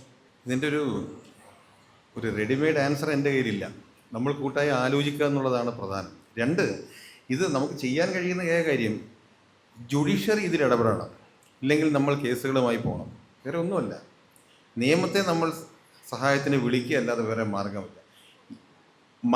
ഒറ്റ ചോദ്യമേ ഉള്ളൂ. മതേതര രാജ്യത്ത് മതേതര വീക്ഷണത്തിൽ ജനിക്കുന്ന ആളുകളുടെ അളവ് ഭരണകൂടം അറിയേണ്ടതുണ്ടോ ഇല്ലയോ? അതാണ് പ്രധാനപ്പെട്ട കാര്യം. ജോർജ് മാഷ് പറയുന്നത് പോലെ ഇതൊരു ആനുപാതികമായ പ്രാതിനിധ്യം കൊടുക്കലാണ് ഉദ്ദേശമെങ്കിൽ അവിടെയാണ് യഥാർത്ഥ അപകടം നിൽക്കുന്നത്. കാര്യം ജാതി അടിസ്ഥാനത്തിൽ, മത അടിസ്ഥാനത്തിൽ എണ്ണം നോക്കി അവർക്ക് വാർഡുകളും കോൺസ്റ്റിറ്റ്യുവൻസികളും വീതം വെക്കുന്നതാണ് എങ്കിൽ സ്വാഭാവികമായും പിന്നെ ഇത് ഒരു മതേതര രാജ്യമല്ല. ഒരു കാരണവശാലും പിന്നെ ഇത് മതേതര രാജ്യമല്ല. എന്ന് വെച്ച് പ്രാതിനിധ്യം ലഭിക്കേണ്ട എന്ന അർത്ഥത്തിലല്ല പറയുന്നത്. പീപ്പിൾസ് റെപ്രസെൻറ്റേഷനാണ് ഉണ്ടാവേണ്ടത്. റിലീജിയസ് റെപ്രസെൻറ്റേഷനോ കാസ്റ്റ് റെപ്രസെൻറ്റേഷനോ അല്ല. അതാണ് എൻ്റെ വീക്ഷണം. പിന്നോക്ക വിഭാഗത്തിൽ നിന്ന്, SC ST വിഭാഗത്തിൽ നിന്ന് അവരുടെ പ്രാതിനിധ്യം ഒഴിവാക്കപ്പെട്ട ഒരു കാലഘട്ടത്തിൽ, അതിന് സാധ്യത ഇല്ലാതിരുന്ന ഒരു കാലഘട്ടത്തിൽ ഭരണഘടനാപരമായി മാത്രമേ അത് ഉറപ്പാക്കാൻ കഴിയൂ എന്ന ചിന്തയുടെ അടിസ്ഥാനത്തിലാണ് അത്തരം റിസർവേഷൻ ഉണ്ടായത്. അതും 10 വർഷത്തേക്ക് നിലയിൽ തുടങ്ങി വെച്ചതാണ്. അതിപ്പോൾ എത്ര കൊല്ലമായി? അതിനോടൊപ്പം മറ്റ് ജാതി ഉപജാതി മതവിഭാഗങ്ങൾക്ക് കൂടി എണ്ണത്തിൻ്റെ അടിസ്ഥാനത്തിൽ പീപ്പിൾസ് റെപ്രസെൻറ്റേഷൻ വന്നാൽ, ഇല്ലെങ്കിൽ കാസ്റ്റ് റെപ്രസെൻറ്റേഷൻ വന്നാൽ പിന്നെ ഇത് ഇന്ത്യ മഹാരാജ്യമല്ല. ഇനി ജോർജ് മാഷ് പറയുന്ന ഗുണപരമായ മറ്റൊരു വസ്തുത, അങ്ങനെ വന്നാൽ ഇന്ത്യയിലെ മതരഹിതരായ ആളുകൾക്ക് ഒരു 3-3.5% എണ്ണമുണ്ടെങ്കിൽ ഈ ആനുകൂല്യം ആ വിഭാഗത്തിനും ലഭ്യമാകാൻ സാധ്യതയുണ്ടോ ഇല്ലയോ? ഇത് രണ്ടാമത്തെ കാര്യമാണ്. നമ്മൾ ജീവിച്ചിരിക്കുന്നോ ഇല്ലയോ എന്നുള്ള കണക്ക് ആദ്യം വരട്ടെ. പക്ഷേ ഇതാദ്യം കണക്ക് വരട്ടെ, നമ്മളുണ്ടോ ഇല്ലയോ എന്ന്. 27 കഴിയുമ്പോൾ നമ്മളൊക്കെ, ഇല്ലെങ്കിൽ നമ്മളുടെ ഐഡന്റിറ്റി ഈ സമൂഹം അംഗീകരിക്കുന്നോ രാജ്യം അംഗീകരിക്കുന്നതാണ് പ്രധാനപ്പെട്ട വിഷയം. അംഗീകരിക്കേണ്ട എന്ന തീരുമാനത്തിലാണ് ഇതുവരെയുള്ള നടപടിക്രമങ്ങൾ അവർ മുന്നോട്ട് കൊണ്ടുപോയിരിക്കുന്നത്. അങ്ങനെയെങ്കിൽ പിന്നെ സംവരണത്തിൻ്റെ ആവശ്യം വരുന്നില്ല, അല്ലെ പ്രാതിനിധ്യത്തിൻ്റെ ആവശ്യം വരുന്നില്ല, സാധ്യതയുമില്ല. മറിച്ച് നമുക്ക് ഉള്ള ആനുകൂല്യങ്ങളോ സംവരണങ്ങളോ ഈ അർത്ഥത്തിൽ കിട്ടുമോ ഇല്ലയോ എന്നുള്ളതല്ല പ്രധാനപ്പെട്ട പ്രശ്നം. നമ്മളിവിടെ ജീവിച്ചിരിപ്പുണ്ട് എന്ന് ഭരണകൂടം അംഗീകരിക്കണം. അത് നിയമപരമായി നീങ്ങിയാൽ ഉറപ്പായും സാധ്യതയുണ്ട് എന്നാണ് ഞാൻ മനസ്സിലാക്കുന്നത്. സുപ്രീം കോടതിയിൽ പ്രാക്ടീസ് ചെയ്യുന്ന 1-2 സുഹൃത്തുക്കളൊക്കെ വിളിച്ചപ്പോഴും അവർ പറയുന്നത് നമുക്ക് അത്തരം ഒരു പെറ്റീഷൻ മൂവ് ചെയ്ത് നോക്കുന്നതിന് പ്രയാസമില്ല. കാര്യം ഒരു കാരണവശാലും അതേഴ്സ് എന്ന് പറയുന്നത് ഒരു വൈറ്റ് ക്യാൻവാസാണ്. ആ വൈറ്റ് ക്യാൻവാസിൽ ഒതുക്കേണ്ട ഒന്നല്ല ഇത് എന്ന് കോടതിക്ക് ബോധ്യപ്പെട്ടാൽ, കോടതിക്ക് ബോധ്യപ്പെടുക എന്ന് പറഞ്ഞാൽ ഇപ്പോഴത്തെ രാഷ്ട്രീയ ചുറ്റുപാടിൽ കോടതികൾക്ക് അങ്ങനെ കൃത്യമായി ബോധ്യപ്പെടുമോ എന്ന് ചോദിച്ചാൽ സാധ്യത ഉണ്ടെന്നും ഇല്ലെന്നും പറയാൻ സാറേ. ഇപ്പോഴത്തെ ഒരു രാഷ്ട്രീയ ചുറ്റുപാടിൽ കാര്യം ബാബറി മസ്ജിദ് കേസിൻ്റെ വിധി പറഞ്ഞ ചങ്ങാതിയെ 3ൻ്റെ അന്ന് നമ്മൾ കണ്ടത് MP ആയിട്ടാണ്. സുപ്രീം കോടതി ചീഫ് ജസ്റ്റിസിനേക്കാൾ ഉയർന്ന സ്ഥാനമാണ് മെമ്പർ ഓഫ് പാർലമെൻറ്റ് എന്ന് നമുക്ക് ബോധ്യം വരുന്നത് അങ്ങനെയാണ്. അപ്പോൾ ആ അർത്ഥത്തിൽ ഇത് എത്ര കണ്ട് പരിഗണിക്കപ്പെടും എന്നുള്ളത് പ്രധാനപ്പെട്ട വിഷയമാണ്. അതൊരു രണ്ടാമത് സെക്കൻഡറിയാണ് ആ ചോദ്യം, എത്ര പ്രധാനമാണ് കാണേണ്ടത് അതിന്. മറിച്ച് അത് നിയമപരമായി പോകൽ മാത്രമായിരിക്കും ഇതിൻ്റെ ഒരു മാർഗം എന്ന് ഞാൻ കാണുന്നു. എന്തായാലും നിയമപരമായി രേഖകൾ കൊണ്ട് ഇന്ത്യയിൽ യുക്തിവാദികൾ ഉണ്ടോ ഇല്ലയോ, ഇന്ത്യയിൽ മതരഹിതർ ഉണ്ടോ ഇല്ലയോ എന്നുള്ള ചോദ്യത്തിന് കൃത്യമായ ഒരു ഉത്തരം 2027 സെൻസസ് കഴിയുമ്പോൾ വരും. ആ സെൻസസിൽ ജാതി മതങ്ങൾ മാത്രമേ ഉണ്ടാകൂ എന്ന് വന്നാൽ അത് മതേതര ഇന്ത്യയുടെ മരണമായിരിക്കും. പ്രിയമുള്ളവരെ, ഞാൻ സുധീഷ് തോപ്പിൽ പഠനകേന്ദ്രത്തിൻ്റെ ഭാഗമാണ്. ഞാൻ ഈ വിഷയം ഏറ്റവും അടുത്ത step village officer, taluk office, അങ്ങനെ കളക്ടറുമായിട്ട് വരെ ഈ സംശയങ്ങൾ ചോദിച്ചിരുന്നു. അങ്ങനെ ചോദിക്കാൻ കാരണം ആശയപരമായി മതമില്ലാത്ത ജീവനായിട്ടാണ് ഞാനും ഈ സംഘടനയും നിങ്ങളൊക്കെ ഒരു പരിധിവരെ ജീവിക്കുന്നത്. പക്ഷെ അറിഞ്ഞറിയാതെയോ നമ്മളുടെയൊക്കെ ഐഡൻറ്റിറ്റിയിൽ ജാതി മതങ്ങൾ നിലനിൽക്കുന്നുണ്ട്. പക്ഷെ എൻ്റെ മക്കളുടെ കാര്യത്തിൽ മതമില്ലാത്ത ജീവനാക്കി വളർത്താൻ എനിക്ക് കഴിഞ്ഞു. അപ്പോൾ ഈ സാഹചര്യത്തിൽ ഇപ്പോൾ വരാൻ പോകുന്ന സെൻസസ് ഞാൻ എന്ത് നിലപാടെടുക്കണം, അല്ലെങ്കിൽ എൻ്റെ മക്കളുടെ സെൻസസിൽ എന്ത് നിലപാടെടുക്കണം എന്ന് ഞാൻ ഈ പറഞ്ഞ രീതിയിൽ വില്ലേജ് ഓഫീസ് മുതൽ കളക്ടർ വരെ ഞാൻ ചോദിച്ചിരുന്നപ്പോൾ ഇപ്പോൾ നമ്മുടെ കാസ്റ്റ് പ്ലസ് ജൂനിയർ പറഞ്ഞതുപോലെ തന്നെ അവർ പറഞ്ഞത് അതിനുള്ള കൃത്യമായ രേഖ ഇറങ്ങിയിട്ടില്ല. ഏതായാലും ഞങ്ങളെയൊക്കെ വിളിച്ചതിൻ്റെ ക്ലാസ്സുകൾ തരുമ്പോൾ ഈ സംശയം ഞങ്ങളവിടെ ഉന്നയിക്കുന്നതാണ് എന്നൊരു കാര്യം മാത്രമാണ് എനിക്ക് കിട്ടിയത്. ഞാനിപ്പോൾ ഇങ്ങനെ ചോദിക്കാൻ കാരണം അദ്ദേഹം ഒരു അഡ്വക്കേറ്റാണ്. യുക്തിവാദ പഠന കേന്ദ്രത്തിലും ഹൈക്കോടതിയിൽ പ്രാക്ടീസ് ചെയ്യുന്ന ഞങ്ങളുടെ ശ്രീ ഗോപകുമാറുണ്ട്. ഞാൻ ഒറ്റയ്ക്കൊക്കെ ആയിട്ട് ഫൈറ്റ് ചെയ്ത് പലരും വ്യക്തിപരമായി അങ്ങനെ ഒരു സർട്ടിഫിക്കറ്റ് വാങ്ങിയിട്ടുള്ളതായിട്ട് പത്രദ്വാര നമ്മൾ അറിഞ്ഞിട്ടുണ്ട്. അപ്പോൾ എന്തുകൊണ്ട് പഠനകേന്ദ്രം പോലുള്ള അല്ലെങ്കിൽ അതോടൊപ്പം ചേരാവുന്ന സംഘടനകൾ എല്ലാവരും കൂടി ചേർന്നിട്ട് അദ്ദേഹത്തിൻ്റെയൊക്കെ കൃത്യമായ നിർദ്ദേശത്തോടു കൂടി അങ്ങനെ ഒരു നിയമപരമായ പോരാട്ടത്തിന് നമ്മൾ ഏറ്റവും ആത്യന്തികമായി പോകേണ്ടവരല്ലേ എന്നാണ് എൻ്റെ ചെറിയ ചോദ്യം. അത് ഞങ്ങൾ സംഘടനാപരമായിട്ട് ഉയർത്തുകയും ഞങ്ങളതിനുള്ള ചെറിയ ചെറിയ നടപടികളൊക്കെ സ്വീകരിച്ചിട്ടുണ്ട്. പക്ഷെ ഒരു വിദഗ്ധ ഉപദേശം അദ്ദേഹത്തിൽ നിന്ന് തീർച്ചയായിട്ടും ഞാൻ ആഗ്രഹിക്കുന്നു. അത്രയേ ഉള്ളൂ. നമ്മൾ ഒരുപാട് കാസ്ലെസ്സൊക്കെ നമ്മൾ എത്രയോ പറഞ്ഞ കാര്യം, എങ്കിലും ഇപ്പോൾ ഈ ഒരു കാര്യത്തിൽ ഒരു പക്ഷേ നമ്മൾ നിയമത്തിൻ്റെ വഴിയിലേക്ക് പോവുകയാണെങ്കിൽ എൻ്റെ ഒരു ചെറിയ തോന്നലാണ്, ഈ ഭരണഘടന രൂപീകരിച്ച സമയത്ത് ഏതാണ്ട് 3 വർഷത്തോളം നീണ്ടു നിന്ന ചർച്ചയാണ്. 2 വർഷം 11 മാസം 18 ദിവസം ഭരണഘടനയിൽ നിന്ന് മതത്തെയും വിശ്വാസത്തെയും നമ്മൾ ചർച്ച ചെയ്ത് വോട്ടിനിട്ട് പുറത്താക്കിയത്. ആ സമയത്ത് ഇവിടെ ജാതി സെൻസസ് അല്ലെങ്കിൽ നമ്മൾ എത്രത്തോളം മതരഹിതരുണ്ടെന്ന് ഇന്ന് ഇതുപോലെ പറയാൻ പോലും ആരുമില്ലായിരുന്ന കാലമാണ്. അതായത് യുക്തിവാദി പ്രസ്ഥാനങ്ങൾ അവരുടെ മക്കളെ, നമ്മുടെയൊക്കെ മക്കൾക്ക് നോൺ റിലീജിയസ് എന്ന് സർട്ടിഫിക്കറ്റിലും TC-യിലെങ്കിലും എഴുതിയിരിക്കുന്ന ഒരു കാലമാണെന്ന്. തമിഴ്നാട്ടിൽ ഒരു വനിത അതിനനുസരിച്ചുള്ളൊരു നിയമത്തിൻ്റെ ഒരു കോടതി വിധി പോലും കരസ്ഥമാക്കി. ഇങ്ങനെയൊന്നും ഇല്ലാതിരുന്ന ഒരു സാഹചര്യത്തിൽ, യുക്തിവാദികൾക്ക് വേണ്ടി പ്രത്യേകിച്ച് പക്ഷം പറയാൻ പോലും ആരുമില്ലായിരുന്ന ഒരു സാഹചര്യത്തിൽ, അന്നത്തെ കാലത്ത് ആ ആളുകളെ മനസ്സിൽ കണ്ടുകൊണ്ട് മതരഹിതർക്കും ഇവിടെ ഒരു സ്പേസ് ഉണ്ട് എന്ന് അറിഞ്ഞുകൊണ്ടല്ലേ അന്ന് മതത്തെ ചവിട്ടിപ്പുറത്താക്കിയത്. അപ്പം മതരഹിതർക്കുള്ള ഒരു സ്പേസ് അന്ന് തന്നെ ചർച്ച ചെയ്തിരുന്നവർ കണ്ടിരുന്നു. ആ സ്പേസ് നമുക്കുണ്ട് എന്നുള്ളത് ഭരണഘടനയിൽ തന്നെ പറഞ്ഞിട്ടുള്ള കാര്യമാണ്. അങ്ങനെ ഉണ്ടെങ്കിൽ അതിനനുസരിച്ചാണ് സത്യപ്രതിജ്ഞാ ചടങ്ങിലൊക്കെ ദൈവത്തിൻ്റെ പേര് പറയാതെ പകരം സെക്യുലറായിട്ട് സോളം അഫർമേഷൻ, അതാണ് നമ്മുടെ ഈ കഴിഞ്ഞ കേരള നിയമസഭയിലേക്ക് സത്യപ്രതിജ്ഞ ചെയ്തപ്പോൾ 40 പേര്, 38 പേര് LDF-ൻ്റെയും 2 പേര് എനിക്ക് തോന്നുന്നു LDF-ൽ നിന്ന് ഒരാൾ ദൈവനാമത്തിൽ സത്യപ്രതിജ്ഞ ചെയ്യുന്നുണ്ട്. ഏതാണ്ട് 40ഓളം പേര് ദൈവനാമത്തെ ഒഴിവാക്കിക്കൊണ്ട് ദൃഢപ്രതിജ്ഞ ചെയ്തു. അതായത് സഗൗരവം ചർച്ച. കോൺഗ്രസ്സുകാരും പലരും ചെയ്യാറുണ്ട്. അപ്പോൾ ഈ ഒരു സാഹചര്യം നിലനിൽക്കുന്നതൊക്കെ ഇങ്ങനെയുള്ള മതരഹിതർക്ക് ഒരു സ്പേസ് കൽപ്പിച്ചു കൊടുത്തിട്ട് തന്നെയാണ്. ആ കൽപ്പിച്ചു കൊടുത്ത സ്പേസ് ഞങ്ങൾക്ക് തിരിച്ചു തരാൻ പറഞ്ഞാൽ പോരെ? നമുക്ക് കോടതിയിൽ വാദിക്കേണ്ടത് അങ്ങനെയല്ലേ? അതായത് ഈ ഭരണഘടന രൂപീകരിച്ച സമയത്ത് തന്നെ ഞങ്ങൾക്കൊരു സ്പേസ് ഇവിടെ തന്നിട്ടുണ്ട്. ആ സ്പേസിൽ ഇരിക്കാൻ ഇന്ന് കൂടുതൽ ആളുകളുണ്ട്. ഞങ്ങളുടെ മക്കൾ ഒരുപാട് പേര് ഇതും വന്നിരിക്കുകയാണ്.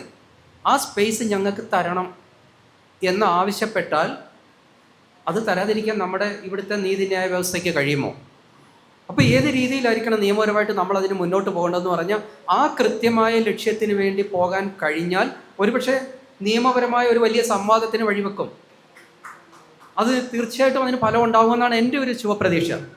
രണ്ടാമത്തെ കാരണം, സംവരണത്തിൻ്റെ കാര്യം കാസിസ് പറഞ്ഞ പോലെ തന്നെ 10 വർഷത്തേക്ക് അംബേദ്കർ അന്നത് പറഞ്ഞു, പിന്നീട് കുറച്ച് നാളുകൂടെ നീട്ടിക്കൊടുക്കാമെന്ന് പറഞ്ഞു. എന്തിന്? ശ്രീനാരായണ ഗുരു പോലും ജാതിയുടെ പേരിലുള്ള സംവരണമല്ല, എല്ലാവർക്കും വിദ്യാഭ്യാസവും തൊഴിലും സംസ്കാരവും ഉയർത്തിക്കൊണ്ടുവന്നിട്ട് സമൂഹത്തിൽ നിന്ന് ഈ ജാതിയിൽ നിന്ന് മോചിതരാകാനാണ് പറഞ്ഞത്. അയ്യങ്കാളിയും ഒക്കെ അങ്ങനെ തന്നെ. ഭരണഘടനാപരമായിട്ടുള്ള സംവരണത്തിന് വേണ്ടി നമ്മൾ അപ്പോഴൊരു ചെറിയൊരു പ്രൊവിഷൻ ഉണ്ടാക്കി അത് മുന്നോട്ട് കൊണ്ടുപോയി. 70-75 കൊല്ലം കഴിഞ്ഞിട്ടും നമ്മളത് കൂട്ടി കൊണ്ടുവരികയാണ്, കുറയുന്നില്ല. പക്ഷേ ഇതിനെതിരായി സംസാരിക്കുന്നവർക്ക് നേരെ വാളോങ്ങുകയാണ് ഇവിടുത്തെ രാഷ്ട്രീയ പ്രസ്ഥാനങ്ങളും സമൂഹവും നമ്മുടെ യുക്തിവാദികളിൽ കൂടുതൽ പേരും. രവിചന്ദ്രനൊക്കെ ഏറ്റവും കൂടുതൽ ക്രൂശിക്കപ്പെടുന്നത് ഇതിനു വേണ്ടിയാണ്. സംവരണത്തെ എതിർക്കുന്നു എന്നാണ് പറയുന്നത്. അപ്പോൾ സംവരണത്തെ നമ്മൾ ഈ പറയുന്ന ആംഗിളിൽ നിന്നുകൊണ്ട് തന്നെയാണ് രവിചന്ദ്രനും അത് പറയുന്നത്. പക്ഷേ അദ്ദേഹത്തിന് നേരെ വാളോങ്ങുന്നതിൽ കൂടുതൽ വരും പുരോഗമനവാദികൾ തന്നെയാണ്. ഞാൻ പറഞ്ഞത് ഈ സംവരണത്തിൻ്റെ ഈ ഒരു കാര്യം പറയുമ്പോൾ തീർച്ചയായിട്ടും സമൂഹത്തിൽ നിന്ന് ഇങ്ങനെയുള്ളൊരു എതിർപ്പ് കൂടി വരും. അതിനെ അങ്ങ് നേരിടണമെങ്കിൽ ആശയപരമായിട്ടും ഈ സംവരണമെന്ന് പറയുന്നത് ഘട്ടം ഘട്ടമായി ഇല്ലാതാക്കേണ്ടതായിരുന്നു. മതത്തിൻ്റെയും ജാതിയുടെ പേരിലുള്ള സംവരണം ഇല്ലാതാക്കേണ്ടതായി എന്നുള്ള ബോധവൽക്കരണമല്ലേ നടത്തേണ്ടത്? കൂടുതൽ നമ്മൾ ആ രീതിയിലേക്ക് പോവേണ്ടതല്ലേ എന്നുള്ളത് ഒരു ചോദ്യം കൂടിയുണ്ട്. അപ്പോൾ നമ്മൾ കഴിയുന്നിടത്തോളം ഈ ജാതി സംവരണവും മതത്തിൻ്റെ പേരിലുള്ള സംവരണവും ഒക്കെ നിയമത്തിൻ്റെ വഴിയിൽ നമുക്കത് വേണ്ട, അതിനെ തിരസ്കരിക്കുന്ന ഒരു സമൂഹം ഉണ്ടാകണമെങ്കിൽ ജാതി മറക്കണം. ജാതി സംവരണം കൂടുന്നതോടുകൂടി ജാതി കൂടുതൽ ഉറയ്ക്കുകയാണ് അവിടെ ചെയ്യുന്നത്. പക്ഷേ ഇത് പറയുന്നവർക്ക് നേരെ വളവങ്ങും. അതുകൊണ്ട് അതിന് വേണ്ടിയുള്ള ബോധവൽക്കരണം കൂടി കൂടുതൽ ഊർജിതമാക്കേണ്ടതല്ലേ എന്നുള്ളൊരു ചോദ്യം കൂടിയാണ് എനിക്ക് വെക്കാനുള്ളത്. Thank you. ഞാൻ ഈ വിഷയത്തിലെ ഇത്ര വലിയ പ്രാധാന്യം ഉണ്ടെന്നുള്ളത് ഇപ്പോൾ ഈ പ്രഭാഷണം കേട്ടപ്പോഴാണ് മനസ്സിലായത്. കാര്യം നമ്മുടെ ഒരു ഐഡൻറ്റിറ്റി ഇവിടെ രേഖപ്പെടുത്താതെ പോകുമെന്ന് പറയുന്നത് ഞാനത് ഇങ്ങനെ വീക്ഷിച്ചുകൊണ്ടിരുന്നപ്പോൾ അതിൻ്റെ ഒരു പ്രാധാന്യം മനസ്സിലാക്കിയത്. എന്തായാലും ഇവിടുത്തെ ഭരണകൂടം, ഇവിടുത്തെ രാഷ്ട്രീയക്കാർ ഇതിനെ അനുവദിക്കില്ല. ഉദാഹരണത്തിന് ഇപ്പോഴത്തെ നമ്മളെ മുഖ്യമന്ത്രി തന്നെ അറിയാമല്ലോ, ഈ വർഗീയത എന്നൊക്കെ പറഞ്ഞിട്ട് ഇപ്പം ഗുരുവായൂരിലും അല്ലെങ്കിൽ I am not a Muslim, I am a Hindu എന്നൊക്കെ പബ്ലിക്കായിട്ടൊക്കെ പറയുന്ന ഒരാളാണ്. അവരിൽ നിന്നൊന്നും നമുക്കൊന്നും പ്രതീക്ഷ വയ്ക്കാൻ പറ്റില്ല. പിന്നെ ആകെപ്പാടെ നമുക്ക് പ്രതീക്ഷ വയ്ക്കാൻ പറ്റുന്നത് ജുഡീഷ്യറിയിലാണ്. അപ്പോൾ എനിക്ക് സാറിൻ്റെയോട് പറയാനുള്ളതും അറിയിക്കാനുള്ളതും അല്ലെങ്കിൽ യുക്തിവാദ പഠന കേന്ദ്രം പോലുള്ള സംഘടനകളിലൂടെ പറയാനുള്ളതും, ഇതെന്തായാലും ഇങ്ങനെ ഒരു സെൻസസിൻ്റെ ഒരു കാര്യം വരുമ്പം അതിനെ പറ്റിയിട്ടുള്ള ചർച്ചകളും കൂടിയാലോചനകളും പലതരത്തിലും കാണും. ഇങ്ങനെയുള്ള തലത്തിൽ വരുമ്പോൾ നമ്മുടെ പ്രാതിനിധ്യവും അവിടെ ഉണ്ടായി, അവിടെ ചർച്ചകളിൽ ഏർപ്പെട്ട് നമ്മുടെ അഭിപ്രായവും അവിടെ പറഞ്ഞു കഴിഞ്ഞാൽ ഒരുപക്ഷെ അത് രേഖപ്പെടുത്തും. ഒപ്പം തന്നെ നിയമപരമായിട്ടുള്ള ജുഡീഷ്യറി ആ ലെവലിലും കൂടി നമ്മൾ മൂവ് ചെയ്യാൻ മാത്രമേ നമുക്ക് ഓപ്ഷനുള്ളൂ. അല്ലാതെ വേറെ ഒരു രീതിയിൽ നമ്മൾക്കൊരു രാഷ്ട്രീയ പാർട്ടിയിലൂടെയോ മറ്റ് വേറെ ഏത് രീതിയിലും നമുക്കിതിനകത്തൊരു ഓപ്ഷൻ ഇല്ല എന്നുള്ളത് ഇത് കേട്ടോണ്ടിരുന്നപ്പോൾ എനിക്ക് മനസ്സിലായി. അതുകൊണ്ട് ഇങ്ങനെയുള്ള മെസ്സേജുകൾ കൺവേ ചെയ്യാൻ വേണ്ടിയിട്ടൊരു ഗ്രൂപ്പ് തുടങ്ങുകയോ അത് എത്രത്തോളം പരമാവധി ആൾക്കാരിൽ എത്തിക്കുകയോ, ഇത് ഇങ്ങനെ ഒരു ഈ കാര്യം ആരംഭിക്കുമ്പോൾ തന്നെ നമ്മൾ ഇതേപോലെയുള്ള പരിപാടികളിൽ ഇതൊരു വിഷയം അവതരിപ്പിക്കുകയും അതിലെങ്ങനെയാണ് നമുക്ക് ചർച്ച ചെയ്ത് അതിനെ നമുക്ക് എങ്ങനെ എത്തിക്കാമെന്നുള്ള ഒരു സമഗ്രമായിട്ടുള്ള ഒരു പദ്ധതി നമ്മളെല്ലാവരും കൂടി ചേർന്ന് തയ്യാറാക്കിയാൽ മാത്രമേ നമ്മൾ ഇതിനകത്ത് ഉൾപ്പെടൂ എന്നുള്ളതാണ് എനിക്ക് പറയാനുള്ളത്. അതിന് സാറിൻ്റെ ഒരു രീതിയിലുള്ളൊരു ഒരു കോർഡിനേഷൻ കൂടി വേണം എന്നുള്ളതാണ് എനിക്ക് പറയാനുള്ളത്. എൻ്റെ പേര് രാജേശ്വരി. ഞാനൊരു സ്വതന്ത്ര ചിന്തകയാണ്, മീഡിയ പേഴ്സണുമാണ്. അഡ്വക്കേറ്റ് പറഞ്ഞ കാര്യങ്ങൾ കുറച്ചുകൂടി ഒരു 1 hour ഇതിൽ പറഞ്ഞിരുന്നെങ്കിൽ കുറച്ചുകൂടി ഞങ്ങൾക്ക് മനസ്സിലാക്കാൻ സാധിക്കുമായിരുന്നു എന്ന് തോന്നുന്നു. എന്തായാലും അദ്ദേഹം പറഞ്ഞ ഒരു കാര്യം എന്നെ വല്ലാതെ സ്പർശിച്ചു, അതായത് മതേതര ഇന്ത്യയുടെ മരണം. അപ്പോൾ എനിക്ക് വ്യത്യസ്തമായിട്ടുള്ളൊരു കാര്യം ചോദിക്കാനുണ്ട്. കഴിഞ്ഞ ടോക്കിൽ നസീർ സാർ പറഞ്ഞ കുറേ വ്യത്യസ്തമായ കാര്യങ്ങളാണ് ശരിക്കും കേട്ടത്. നസീർ സാറിന് എന്താണ് ഈ ഇദ്ദേഹം പറഞ്ഞ മതേതര ഇന്ത്യയുടെ മരണത്തെക്കുറിച്ചും ആ ഒരു നമുക്ക് വരാൻ പോകുന്ന ആ ജാതി സംവരണത്തിനെ കുറിച്ച് എന്താണ് പറയാനുള്ളതെന്ന് ഒന്ന് അറിഞ്ഞാൽ കൊള്ളാമെന്നുണ്ട്. ശ്രീ കാസ്ലസ് പറഞ്ഞ ഈ പറഞ്ഞ എന്താണ് നിയമപരമായ ഒരു ഇനീഷ്യേറ്റീവ് ഉണ്ടാവണം എന്ന് തന്നെയാണ് എൻ്റെ അഭിപ്രായം. കാരണം ഇത് കേട്ടപ്പോഴാണ് ഇങ്ങനൊരു പ്രശ്നമില്ലല്ലോ.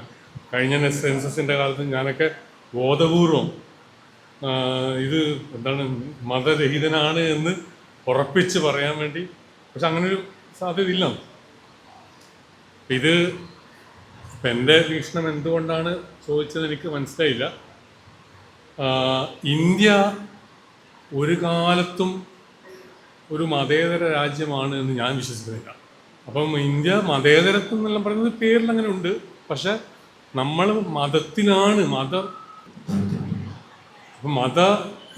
മതേതരമാണ് എന്നത് സെക്കുലർ എന്ന ആ ഒരു അർത്ഥം എല്ലാ മതങ്ങളോടും എന്താ പറയുക അപ്പീസ് ചെയ്യുന്ന, എല്ലാവരെയും സുഖിപ്പിക്കുന്ന, അത് ബാലൻസ് ചെയ്ത് സുഖിപ്പിക്കും.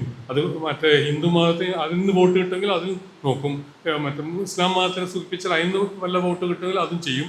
ഇതൊക്കെയാണ് ഇവിടെ നടന്നുകൊണ്ടിരിക്കുന്നത്. നമ്മളത് പിന്നെ മതേതരമാണെന്നുള്ള ഒരു നമുക്കൊക്കെ ഇങ്ങനെ അഭിപ്രായം പറയാനുള്ള ഒരു സ്വാതന്ത്ര്യം കിട്ടുന്നത് മാത്രമാണ്. അറ്റ്ലീസ്റ്റ് ഇങ്ങനെ നമ്മൾ ഇത് പറഞ്ഞുകൊണ്ട് ഇവിടെ ഒന്നും തല പോകുന്നില്ലല്ലോ ഇതുവരെ. അത് തന്നെയാണ് ഇവിടുത്തെ ഇപ്പം ഇന്ത്യയെ ഒരു പക്ഷേ നാളെ അത് മാറിയേക്കാം, നഷ്ടപ്പെട്ടേക്കാം. ഒരു എന്താ പറയുക, സവർക്കറൊക്കെ പറയുന്ന രീതിയിലുള്ള വളരെ അപകടകരമായ ഒരു ഹിന്ദു രാഷ്ട്രം എന്ന രീതിയിൽ നാളെ വന്നേക്കാം. പക്ഷെ ഇതുവരെ വന്നിട്ടില്ല. എന്നുവെച്ചാൽ ഹിന്ദു രാഷ്ട്രം സവർക്കറൊക്കെ പറയുന്ന പുസ്തകത്തിലൊക്കെ വായിച്ചാൽ പേടി വരും. അതായത് ഇസ്ലാമിക് സ്റ്റേറ്റ് ഇൻ സാഫ്രൺ എന്ന് പറയാം. സവർക്കർ വിഭാവനം ചെയ്യുന്ന ഒരു ഹിന്ദു രാഷ്ട്രം എന്നത് ഹിന്ദുത്വ രാഷ്ട്രം വെച്ചാൽ ശരിയായ അർത്ഥത്തിൽ ഒരു എന്താണ്, എങ്ങനെയാണ് ഇസ്ലാമിക് സ്റ്റേറ്റ് അതിൻ്റെ ഒരു സാഫ്രൺ രൂപമായി. പക്ഷെ ഇതുവരെ ആ ഒരു രീതിയിലേക്ക് വന്ന് നാളെ വരുമെന്ന് എനിക്ക് അറിയില്ല. അത് അന്നേരം ആലോചിക്കും. പക്ഷേ ഇതുവരെ ഭാഗ്യവശാൽ നമ്മളിവിടെ ഉണ്ടായ ആ ഭരണഘടനയും ഭരണഘടനാ വ്യവസ്ഥിതിയൊക്കെ ഒരുപാട് വെള്ളം ചേർക്കലൊക്കെ ഉണ്ടായെങ്കിലും ഈ രീതിയിലുള്ള ഹിന്ദു രാഷ്ട്രം എന്ന രീതിയിലേക്കുള്ള ലെവലിലേക്ക് ഇതുവരെ എത്തിയിട്ടില്ല. നാളെ എത്തുമായിരിക്കാം. അങ്ങനെയൊക്കെ എത്തണമെന്ന് ആഗ്രഹിക്കുന്ന ആൾക്കാരുണ്ടായിരിക്കും. പക്ഷേ എൻ്റെ പ്രതീക്ഷ എന്നത് ഇവിടെ ഒരുപക്ഷെ ഹിന്ദു ഭൂരിപക്ഷം ഉള്ളത് കൊണ്ട് തന്നെ അതിന് സാധ്യത കുറവാണെന്നാണ് എൻ്റെ ഒരു പ്രതീക്ഷയും സ്വപ്നവും അല്ലെങ്കിൽ ആഗ്രഹവും ഒക്കെ. അതിന് സാധ്യത കുറവാണ്. കാരണം അതിൻ്റെ ഉള്ള എതിർപ്പ് ഹിന്ദു മതത്തിൽ നിന്ന് തന്നെ. ഇപ്പോൾ ഒരു എക്സാമ്പിൾ പറയാം. ഇപ്പം അരുൺ ഷൂരി അറിയാമല്ലോ, ഇന്ത്യൻ എക്സ്പ്രസിൻ്റെ എഡിറ്ററായിരുന്നു അരുൺ ഷൂരി. ആദ്യത്തെ വാജ്പേയി മന്ത്രിസഭയിൽ മന്ത്രിയായിരുന്നു അരുൺ ഷൂരി. പക്ഷെ ആ അരുൺ ഷൂരിയാണ് ഹിന്ദുത്വ രാഷ്ട്രീയത്തിൻ്റെ പുള്ളി. അത് ഹിന്ദുത്വ എന്നുള്ള രീതിയിലല്ല, ഹിന്ദു രാഷ്ട്രം എന്നത് പുള്ളി ഹിന്ദു രാഷ്ട്രം എന്നല്ല പറയുന്നത്, ഹിന്ദുത്വ രാഷ്ട്രം. ഈ ഹിന്ദുത്വ രാഷ്ട്രം എന്ന് പറയുന്നത് വളരെ അപകടം പിടിച്ച സംഭവമാണ്. അത് ഇസ്ലാമിക് സ്റ്റേറ്റ് ഇൻ സാഫ്രൺ ആയിരിക്കും. പക്ഷെ നാളെ അത് വരുമെന്നല്ല. ഇന്നത്തെ അവസ്ഥയിൽ നമ്മുടെ ഭരണഘടനയൊക്കെ സ്ട്രോങ് ആണ്, വെള്ളം ചേർക്കലുമുണ്ട്. അപ്പം ചോദ്യത്തിന് പറയാനുള്ളത്, മതേതര രാഷ്ട്രമാണ് ഇന്ത്യ എന്ന് പറയുന്നത് അത് ഇല്ലാന്ന്. അതില്ല. നമ്മൾ വെറുതെ ഇങ്ങനെ പറഞ്ഞു മതേതര രാഷ്ട്രമാണെന്ന്. പക്ഷെ ശരിയായ രീതിയിൽ മതഭരണമാണോ ഇവിടെ നടക്കുന്നത് പറഞ്ഞാൽ അല്ല. എന്നുവെച്ചാൽ നമ്മളിപ്പം എന്താണ് ഇറാനിലുള്ള പോലെ ഒരു മതരാഷ്ട്രമാണോ, അല്ലെങ്കിൽ പാകിസ്ഥാനിലൊക്കെ പോലുള്ള അല്ലെങ്കിൽ ബംഗ്ലാദേശിൽ അല്ലെങ്കിൽ ബംഗ്ലാദേശിലൊക്കെ ഇസ്ലാമിക് സ്റ്റേറ്റ് നമുക്ക് അവിടെ വേറെ ഒന്നുമില്ല. ഇപ്പോൾ ഒരു ഉദാഹരണം പറയാം. ഞാൻ നേരത്തെ ഈ ഇസ്രായേലിനെ കുറിച്ച് പറഞ്ഞപ്പം ഇതൊക്കെ പറഞ്ഞ് ഇസ്രായേലിൽ 1 കോടി ആളുകളാണ് അവിടെ ഉള്ളത്. പക്ഷെ അവിടുത്തെ 21% ആളുകളും അവിടെ അറബ്സാണ്. അവിടുത്തെ പോപ്പുലേഷൻ 21%. ഞാൻ വേറൊന്നും കൂടി പറയാം. ഞാനൊരു എൻ്റെ ബാക്ക്ഗ്രൗണ്ട് എന്ന് പറയുന്നത് അഹമ്മദിയ മുസ്ലിം എന്നുള്ള കമ്മ്യൂണിറ്റി. ആരും കേട്ടിട്ടുണ്ട് അങ്ങനെ ഒരു സംഭവം? അഹമ്മദിയ മുസ്ലിം. ഓക്കെ. അത് പാകിസ്ഥാനിലെത്തിക്കഴിഞ്ഞാൽ അഹമ്മദീകൾക്ക് അഹമ്മദി മുസ്ലിം എന്ന് പറയാനുള്ള അവകാശമില്ല. അവർ അമുസ്ലിങ്ങളാണ്. മിഡിൽ ഈസ്റ്റില്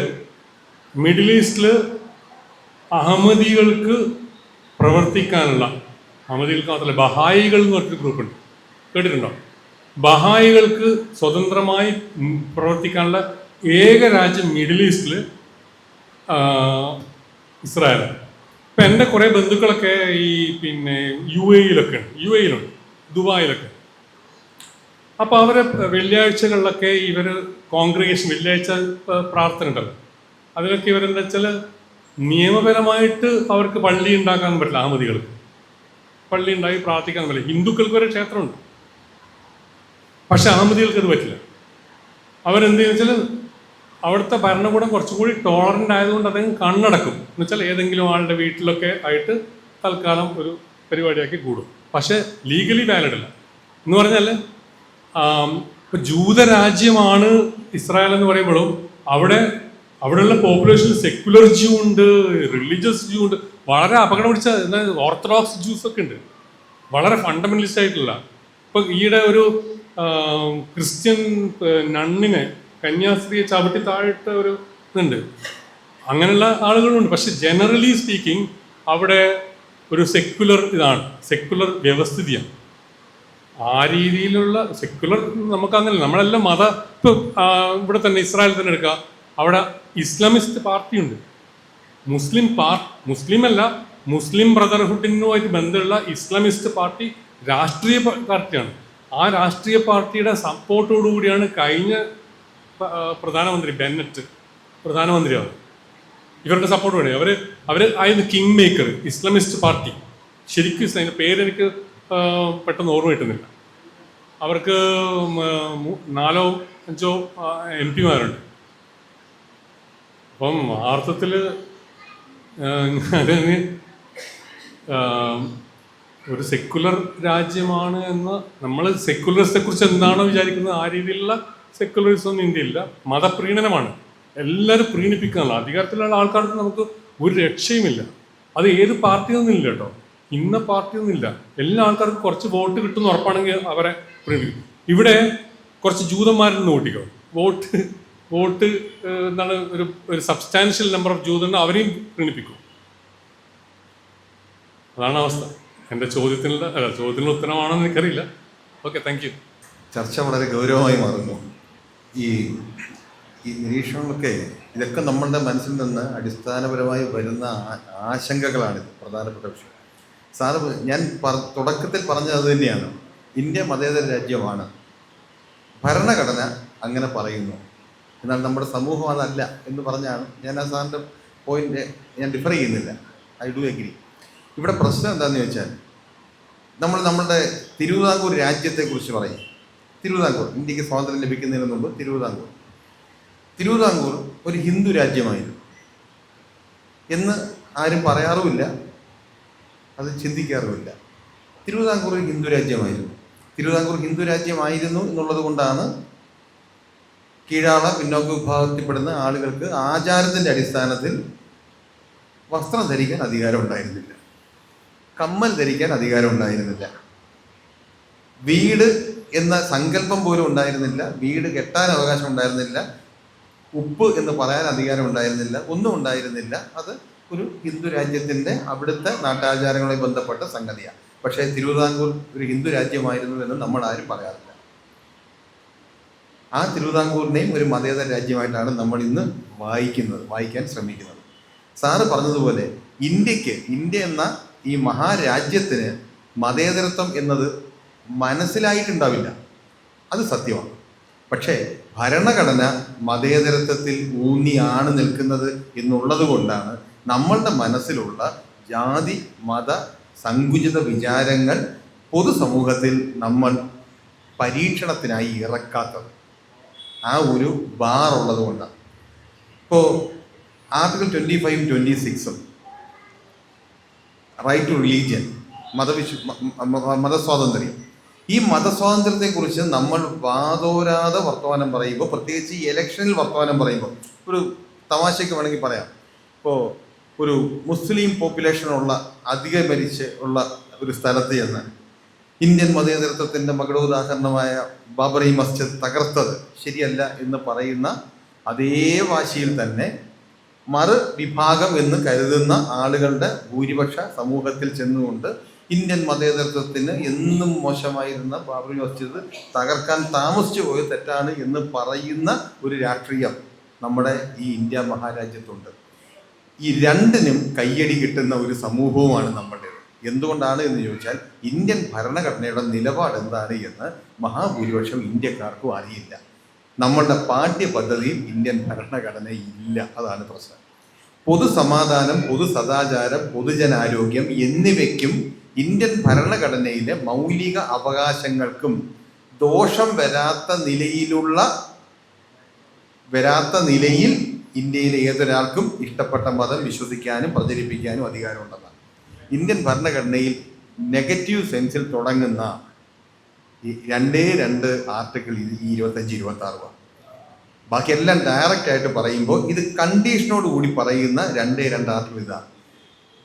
പൊതുസമാധാനം, പൊതു സദാചാരം, പൊതുജനാരോഗ്യം എന്നിവയ്ക്ക് ദോഷം വരാത്ത നിലയിലും, കൂടാതെ നമ്മളുടെ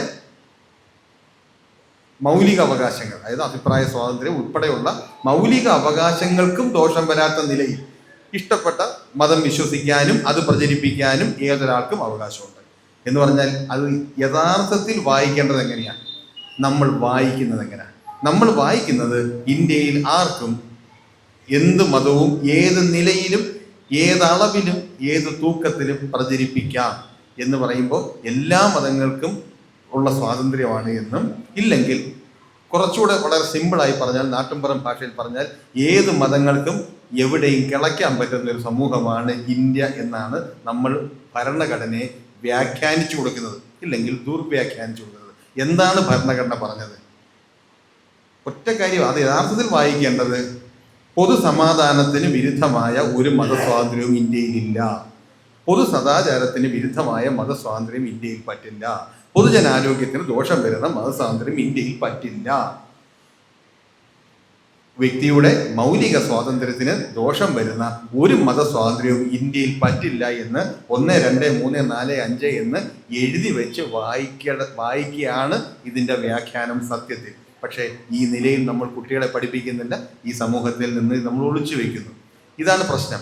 ഇത് മനസ്സിലാക്കാത്ത ഒരു സമൂഹത്തിലാണ് നമ്മൾ, സാറ് നേരത്തെ പറഞ്ഞതുപോലെ, നമ്മൾ മതേതരത്വത്തിൻ്റെ ആ സെക്യുലർ വീക്ഷണത്തിൻ്റെ അതിൻ്റെ ഒരു മനോഹാരിതയെക്കുറിച്ച് പറഞ്ഞ് മനസ്സിലാക്കാൻ ശ്രമിക്കുന്നത്.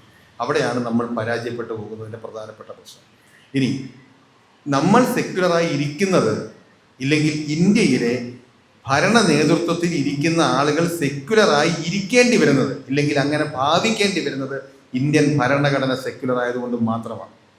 ഇന്ത്യൻ ഭരണഘടന സെക്യുലർ ആയിട്ട് പോലും കഴിഞ്ഞ പാർലമെന്റ് മന്ദിരത്തിൻ്റെ പുതുക്കിയ പാർലമെന്റ് മന്ദിരത്തിൻ്റെ ഉദ്ഘാടനത്തിന് പൂജാരി ഇരിക്കേണ്ട സ്ഥാനത്ത് എൻ്റെ പ്രധാനമന്ത്രി ഇരുന്നു. അതാണ് പ്രശ്നം. ഇവിടെ പൊളിറ്റിക്സ് അല്ല വിഷയം. എൻ്റെ പ്രധാനമന്ത്രിയാണ് മിസ്റ്റർ നരേന്ദ്രമോദി, നമ്മളുടെ പ്രധാനമന്ത്രിയാണ്. ഏതോ സ്വാമി ഏതോ ഒരു കാലത്ത് കൊടുത്ത ഒരു ദിവ്യ ദണ്ഡ് സ്പീക്കറിന്റെ ഡയസിന്റെ മേലിൽ സ്ഥാനം പിടിച്ചു. പൂജാരി ചെയ്യേണ്ട ഒരു കർമ്മത്തിൽ പ്രധാനമന്ത്രിയും, പ്രധാനമന്ത്രി ചെയ്യേണ്ട ഒരു കർമ്മം പൂജാരിയും ചെയ്തു.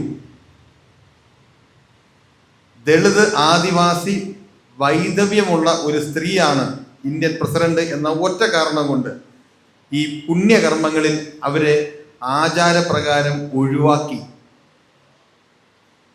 ഞാൻ പറഞ്ഞു വന്ന് ഇത്രയേ ഉള്ളൂ. അപ്പോഴും ഇന്ത്യൻ ഭരണഘടന സെക്യുലറാണ്, ഈ രാജ്യം സെക്യുലറാണ്. പക്ഷേ നമ്മുടെ സമൂഹം അങ്ങനെ അല്ല എന്നുള്ളതാണ് പ്രശ്നം.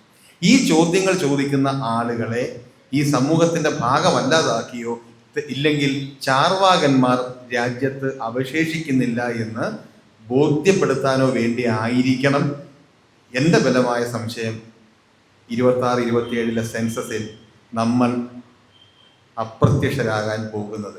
ഏകമാർഗം മാഷ് പറഞ്ഞത് തന്നെയാണ്. നമുക്ക് കൂട്ടായി ആലോചിച്ച് താമസം വിന ഭരണഘടനാ കേസുകൾ ചെയ്യുന്ന ഒരു അഭിഭാഷകനെ നമുക്ക് എല്ലാവർക്കും കൂടെ കൂട്ടായി, ഇപ്പോൾ ഒരു കോമൺ കോസാണിത്. ഇവിടെ സംഘടനയുടെ വൈജാത്യം ഒരു പ്രധാനപ്പെട്ട പ്രശ്നമല്ല, വ്യത്യസ്ത ആശയങ്ങൾ പ്രശ്നമല്ല. ആദ്യം നമ്മൾ ജീവിച്ചിരിക്കുന്നു എന്ന് ഉറപ്പാക്കാം. അതിന് എല്ലാവരുടെയും സഹായം തേടി ഒരു കോർഡിനേഷൻ കമ്മിറ്റിയൊക്കെ നമുക്കുണ്ടാക്കി വലിയ ബുദ്ധിമുട്ടില്ലാതെ വേണ്ടി വന്നാൽ ഹൈക്കോടതിയിൽ അത് നിൽക്കില്ല, സുപ്രീം കോടതിയിൽ ഒരു പെറ്റീഷൻ മൂവ് ചെയ്യുന്ന കാര്യങ്ങളെക്കുറിച്ച് കൂട്ടായിട്ട് ആലോചിക്കാം. അതായിരിക്കും വേഗം വഴി എന്ന് മാത്രം കരുതുന്നു.